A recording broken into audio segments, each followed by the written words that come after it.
Good evening and welcome back to our next installment of our virtual Dominion Energy Jazz Café. For the first time in a long time with a bare face to open the show. We are, of course, here to celebrate some more jazz and to learn a little bit along the way. And to help us with that, we welcome the Chris Vasi Trio.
Okay, thank you very much.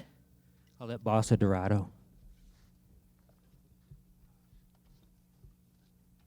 It's a pleasure to be here tonight. I want to introduce Carter Blough on bass, Forrest Young on drums.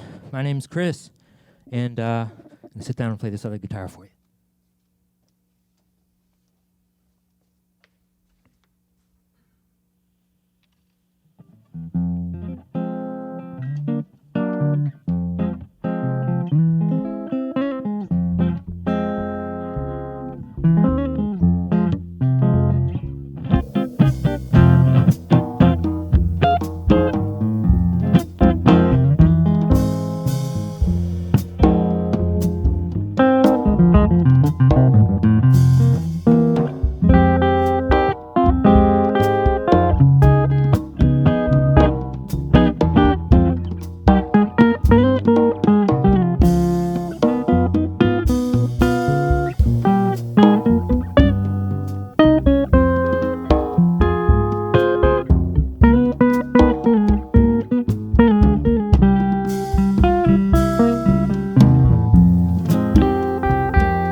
And thank all of you out there listening.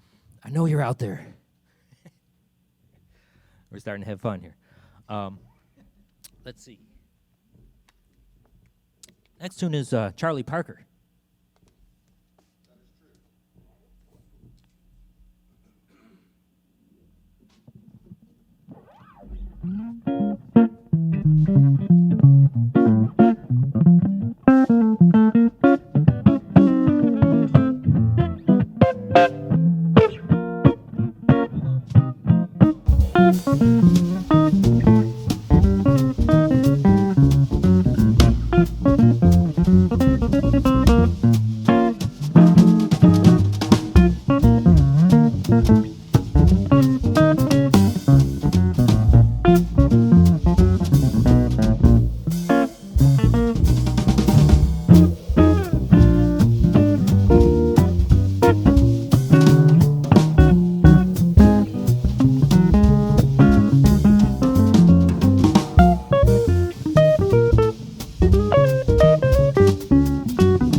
I am a guitar teacher as well, and lucky enough to have a lot of great young students.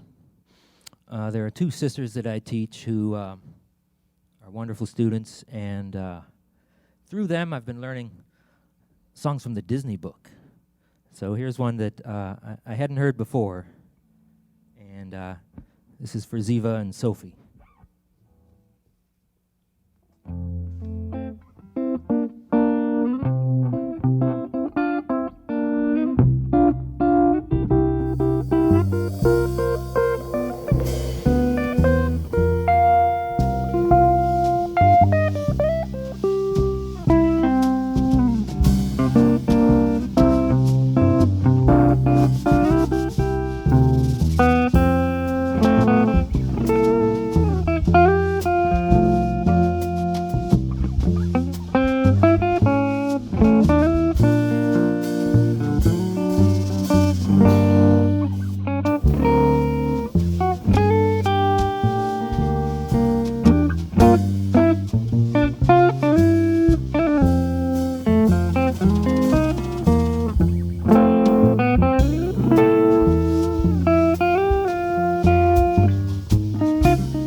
A wish your heart makes.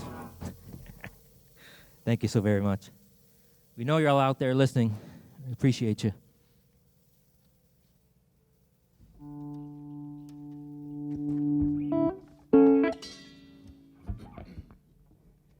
I'd like to do one by the great Brazilian composer and performer Antonio Carlos Jobim.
Hey, Chris Vasi Trio. Thank you, gentlemen. I think you've worked hard enough. I think they need a break. Chris, would you join me for a conversation? Sure. All right. Chris Vasi Trio. And we've got all three of you a rare treat on this interview. Normally, one sits down while the others flee. The opportunity to go home early. Before we get into a discussion that's going to be quite interesting, I think, with the three of you together with me, would you each take a moment to tell the audience something about yourselves in your own words? Okay, I guess I'll go first. I don't know what to say. Interested in, I guess, musically speaking, combining a lot of different influences and different types of music is a fun thing for me. So, whether it's taking what you learn from jazz and, blues and music around the world and all the different stuff, that I heard growing up, and, constantly listening out for different stuff. And, it's a never-ending quest, and it's always a ton of fun to put that together. And an obvious master of an instrument I dare not try again. Anything with a fret. You try it? Doesn't what? I tried, of course I tried. I would love to be able to carry around a guitar instead of hoping there's a piano. Well, I tried that too. If you got a piano, I got you. Other than that, I'm off. Mr. Bass Player. Yeah, I started many years ago. I'm kind of almost in my retirement years now and trying to play more music. Love playing with Chris and Forrest, two people who are very good. And Chris, he was mentioning the breadth of what he takes, and it's true. I mean, we played both a Disney tune, something from Buena Vista Social Club, Jerry Mulligan, and I love that. So I started a long time ago. Just someone put there was a bass available, and I got it, and that was in the late 60s when I was growing up, and music was changing unbelievably. I was very much into the horn bands in Chicago. My dad had showed me Duke Ellington and Basie and all that stuff, and so that caught his ear, and that's kind of where I started. That's my uncle played with Duke. He's long since passed. We can talk about that another time. Forrest. Hey, well, I just want to say I love playing with these guys. We've been in lots of different projects together. Carter and I have, before the pandemic, we were at Sedona Tap House every Sunday out in Midlothian, playing with Bruce Sullivan and his trio. And so we've got a really good chemistry going. And Chris and I have been in Monk's Playground for many, many years. So we've got, a lot of good musical connections going. We kind of can finish each other's musical sentences when we're playing, hopefully. Yeah, I started playing drums when I was in middle school. There was a talent show, and some of my friends wanted to play Stairway to Heaven at the talent show, and I had never played the drums. And luckily, my cousin's boyfriend had a drum set that I could go bang on, and he kind of showed me some basic stuff, and I did my homework and made it through, the talent show. But I was hooked, and I saved my money on a couple of paper routes and bought my first drum set. But I also like to draw, so yeah, I draw and I drum, and more recently I've been drawing pictures using words and lyrics and poems and stories, and I've done a portrait of James Baldwin using quotes from a documentary. I've used James Taylor lyrics to draw Martin Luther King, and it's kind of like stippling. It's just using words instead. But I am fascinated. Can you tell me a little bit more about that? What do you mean you use the words to draw? You got to see these things. They're I think fantastic. I have. Yeah. Some words are elongated, others, fit a shape. I mean, if you can imagine any black and white drawing that you've seen where there'll be cross hatched lines and shading and things, instead of doing any of that, it's all words. And like Carter said, I'll stretch the words out, or I'll make them really tiny, so it's a little bit of typography in there too, but it's all done by hand. And you really only see the words when you get up close. I've got a website, it's lyricportraits.com. Lyricportraits.com. Now I'm going to be on there. I have a lot of work to do tonight, but first, I'm going to be checking out these portraits Man, I wish we were talking about that. I have so many questions about these portraits. Why are you choosing words? Why not the cross-hatching? Why do you draw the people that you draw using the words that you use to draw them? I can tell you, I could wax on forever about that. I could too. We'd better move on because we can talk about it any old other time. So we've learned a little bit about how each of you got into music. And you played together here tonight, but how often do you play together? And since the pandemic, how often have you been able to get out your sticks and your fingers and your strings? Well, we've met a couple of times in my backyard to rehearse, 2 or 3 times. But other than that, it's we haven't actually played together on stage in Long time. maybe a couple of years. Last gig I played was with Carter over a year ago. But like you say, we have that connection, and I get to play with Carter a lot more often in different projects too.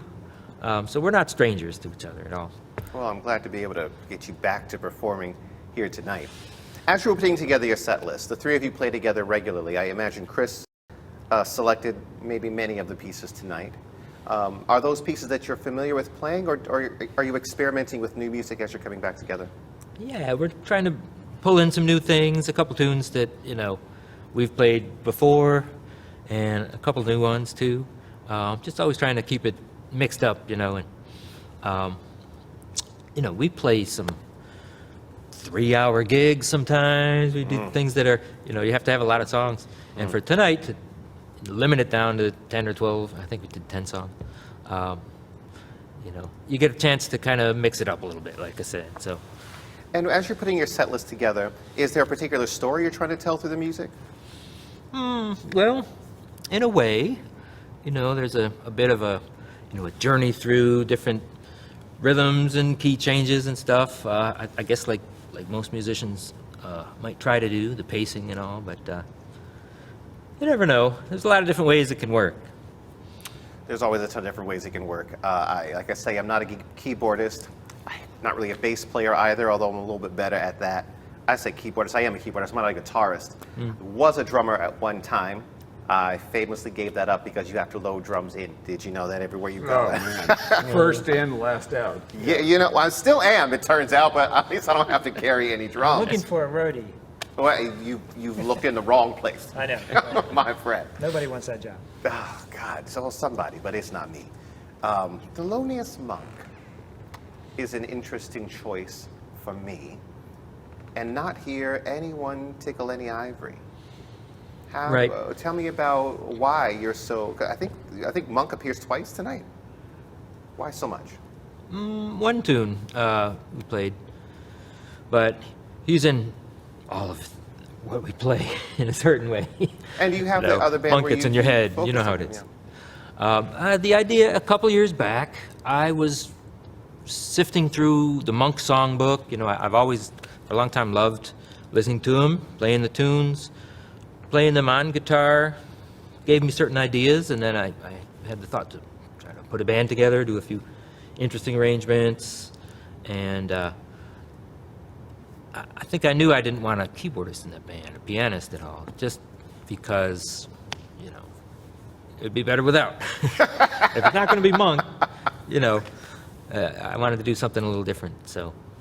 You don't need a keyboardist there. Although, like I say, I'd love to have a piano in the room because I can't do the rest. Who could top Thelonious actually playing these tunes is what I'm saying. So the goal is to do something different with it and not try to equal or surpass what he did. I'm almost equally interested in your use of Charlie Parker in a group like this. Talk to me about that. Bebop, I mean, if you love jazz and bebop, you gotta love that stuff, and there's just so many bird tunes that are great tunes, It's challenging. That's the challenge. It's the challenge of it. I couldn't sure. concept it, is what I'm getting at here. I think it's fantastic. I think I would have been lazy and said, somebody play this piano right here. And that's one that many people don't play, Yeah. Segment. I've always loved that tune, and this forced me to try to get it better under my fingers. So tonight on the set, not really for the first time, we've had Disney before, but You tell a story about your students introducing you to a Disney song from Cinderella, no less, and you've never heard it. Why Disney tonight, and how could you have missed that song? Maybe it's because I somehow never heard it. I don't think I've seen the movie, so that song was new to me as we played through the Disney songbook, which has a lot of great tunes in there, some of which have been done by jazz artists, you know. Didn't Coltrane play Jim Jaree, Jim Jiminy? Dave Diggs Disney. It's a tongue twister. Right. Dave Diggs Disney. And that one, you know, I just heard something. I heard something in it that I thought would sound good with the trio with these guys. So decided to give it a shot. And Well, it pulled on my heartstrings for sure tonight. And Disney, you're right, lends itself very well to jazz. Many jazz tunes are covered by jazz tunes. Disney tunes are covered by jazz artists, but they don't have to be. So I'm interested, each of you, why do you choose jazz and not anything else? jazz chooses us, Robert. I knew Preach. that was coming. I mean, I just love it. I don't know about you guys. Well, I do know about you guys. You love it too. There's a certain, I don't know, there's freedom combined with the structure. There's expression. There's the fact that it's new every time. Every night, every day you play it, it's going to be something new about it. And one of the hardest things for me is to play something the same way 4 times in a row. Yeah. To play something exactly right. Because I always think about variation or something that can be done. So that's okay in jazz. Featured prominently in a lot of jazz is the bass. The way it plucks, the way it walks sometimes, they can take a bow to it and stretch the note out. What's the bass player's experience like as a jazz musician? Well, I'll answer this question, but also say that I grew up listening to jazz, but I also grew up listening to jazz rock. It was the time when things were changing and the electric bass came into it, and there was a funkier side to things, and I also like that. And I don't consider myself a pure jazz musician because I love James Jamerson, all the Motown stuff, and I'd love to have people dancing too. That's kind of separate from the cerebral world of jazz, but loved the Duke Ellington stuff. He's always had great bass players, and my main man was Ray Brown for a long time. Then I got to go to a New Year's intensive. It was in Woodstock, New York, and it was 1980, I think. Maybe 81. But it was at Carl Berger's Creative Music Studio. It was 10 days with Jack DeJohnette, Pat Metheny, and Dave Holland. Wow. Dave had just come off a fairly serious heart ailment, and this was like his first time out, but I was just blown away by all those people, and I love Dave Holland. He has such a singular voice, and so after that, going to that, I kind of didn't pick up my bass for a while. I thought, never get there, and I probably won't, but whatever. My journey is to keep working at it, and part of that is jazz. It's listening, it's playing off of people, and it's not playing the same thing all the time. Well, you surely got me beat. Now, as a drummer, one thing that fascinates me every time I see a group and I hear a drummer with as much rhythm as you have, I'm fascinated on your thoughts as you're taking a solo. I have never been a drummer that thinks about solos, as a solo per se. When you're young, especially when I first started learning about drums, you think of John Bonham, you think of Neil Peart, and you think of Buddy Rich, and I enjoy taking solos if I take that pressure off myself and just think of saying something interesting around the melody that everybody's already thinking.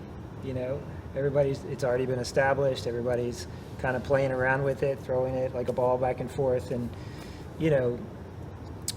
so I really just want to like in the spirit of jazz, just, kind of come up with, my part of the conversation and see if I can create something in the moment that's interesting. And in that conversation, the language you're using, does it involve an accent or a couplet of beats or a triplet, or how are you communicating? I just take it, like I said, like really in the moment. I don't ever have a plan. If I start to think while I'm playing, I'm getting ready to do this, then I'm probably not in the moment. Mm-hmm. I try to just let go and relax and just, almost to the point of at the end of the song, I have no idea what I just played. It just happened. Improvisation. Yeah. There's something beautiful about improvisation every time, I think. And it's not just jazz. I mean, we see improvisation in Baroque music, ornaments. We see it later on, a cadenza here and there. But jazz, I think, takes it in such a beautiful direction. It gives it more joy to me. I mean, I'm an opera singer. I use ornaments all the time, but I feel the most joy when I get to improvise with a group of musicians like yourselves. As a bass player and a guitar player, and soon we're going to wrap up and get back to set 2, but how do you receive the communication from a drummer who really doesn't have any notes to play to support your melody, but with his rhythms? Well, everything that the drummer is playing is giving us something to go off of, and finding a way to fit in, with maybe the idea I have in my head of what I'm going to play is combined with what I'm hearing from both of the guys while we're playing, kind of adjusting and morphing, and combining in different ways. So there's a lot of reaction. There's a lot of listening and appreciating, anticipating where it might be headed, all these things, it's part of it's kind of like being on a amusement park ride, improvising is like that, wouldn't you say? Well, no seatbelt. No, Sometimes. I mean, a certain amount of experience comes from just being buddies and playing together. I think when you're in an ensemble that's, number one, small and clearly so well connected, it sort of is like reading minds, at least for me. Yeah, I mean, the three of us have played together, but part of it is just trying with all the distractions to only hear what is going on and not be waiting. I don't know, it's so finely tuned. And most of the time it doesn't work, but I felt like tonight, at least a couple of these songs, we did some really good things. I like what you just said about playing through the distraction. It reminded me in the best way of days long by when there was a cafe full of dancers and full of an audience, or a marble hall just packed with hundreds of people. That's distracting.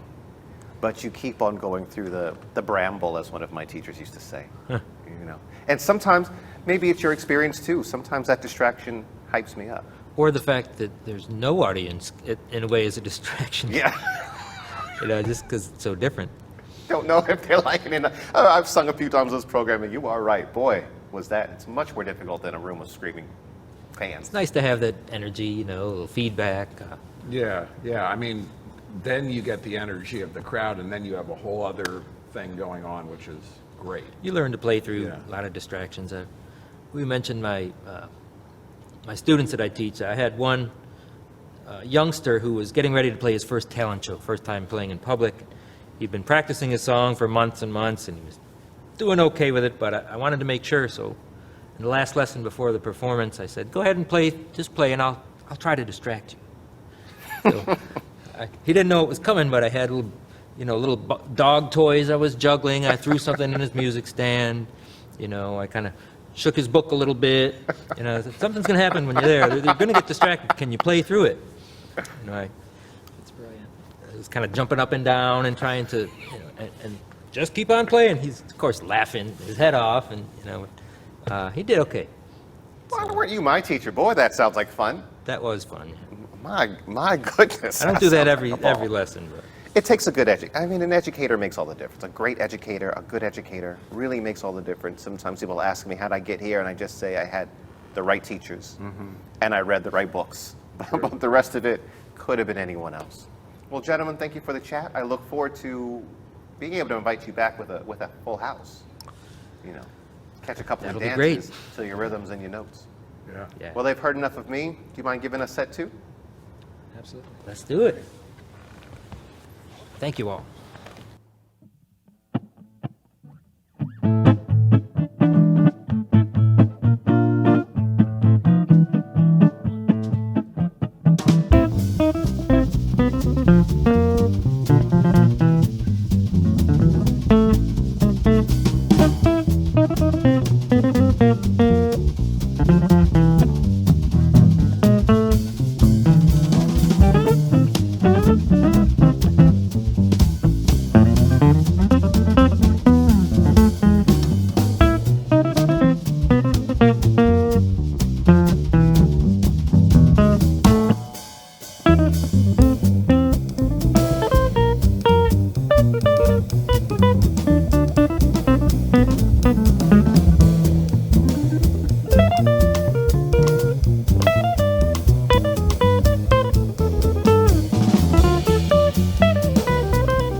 that's a Cuban song by Campe Segundo, Amor de Loca Juventud, which is the love of crazy youth.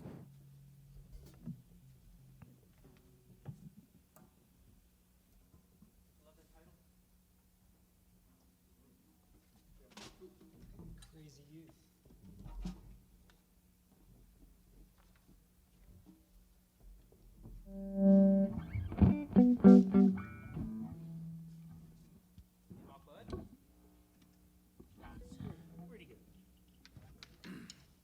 This is a tune by Thelonious Monk.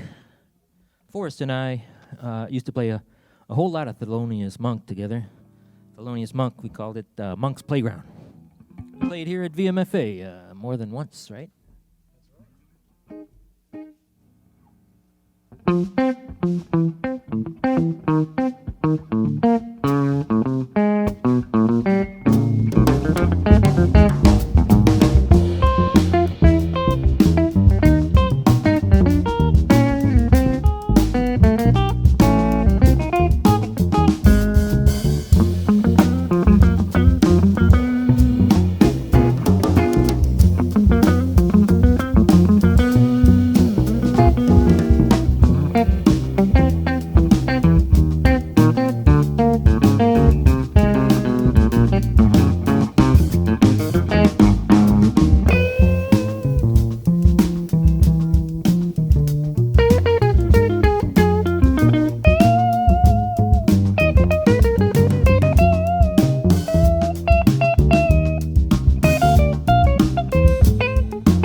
gentlemen, for another evening of incredible jazz.